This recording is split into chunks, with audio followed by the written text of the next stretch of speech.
So for more analysis on this and the recent string of shootings, CBS News security and law enforcement analyst James Gagliano is standing by. He's also retired FBI agent. James, I'm glad you are here. It's really unfortunate that we're talking about this again. I never thought I'd use the words, massacre just last week, as if, a massacre should be sort of a one-off thing once in a while. Now we're looking at something happening weekly almost at this point. Let us talk about the most recent case in Tulsa, though.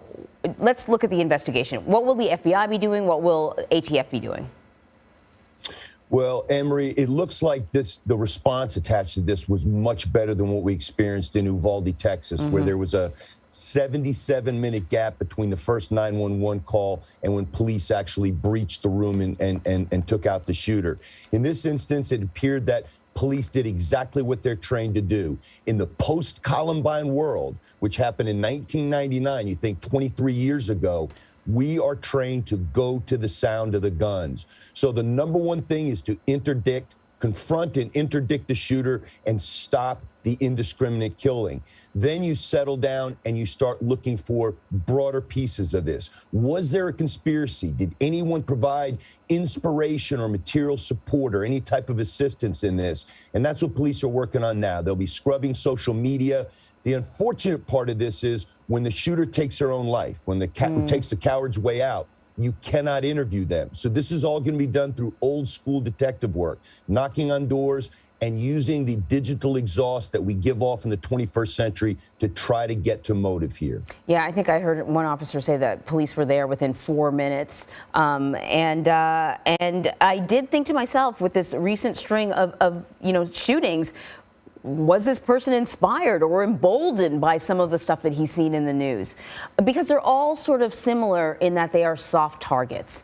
Can we talk about the challenge of hardening? We love to say harden the schools, but hardening these soft targets, schools, a shopping, a supermarket, hospitals. These are locations that are meant to, people are meant to have easy access, to come in and out and to feel safe there. Yeah, that's the unfortunate thing, that we're having to have this conversation right now. We live in the greatest country in the world. We live in a place where we cherish our civil liberties, our privacy protections. We want to be able to come and go as we please. We don't want to exist in a police state.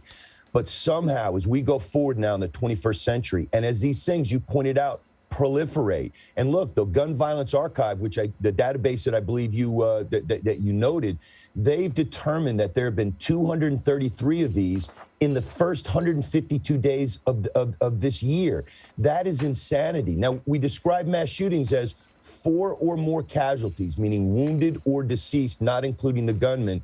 It is insane, but it is a situation now that if we don't aggressively pursue figuring out a way to tighten up security, because remember, bad guys, evil, they're like water. They follow the path of least resistance. Let's not make it easy for them. Yeah, indeed. And, I don't want to, it's not a mass shooting, but I want to mention the church shooting the same week as the shooting in Buffalo. The only reason that wasn't a mass shooting is because a hero tackled the gunman and it cost him his life, and he was able to stop it from happening. But that could have very well have been another mass shooting that we would have been talking about. James, thank you very much. Thanks, Anne Marie.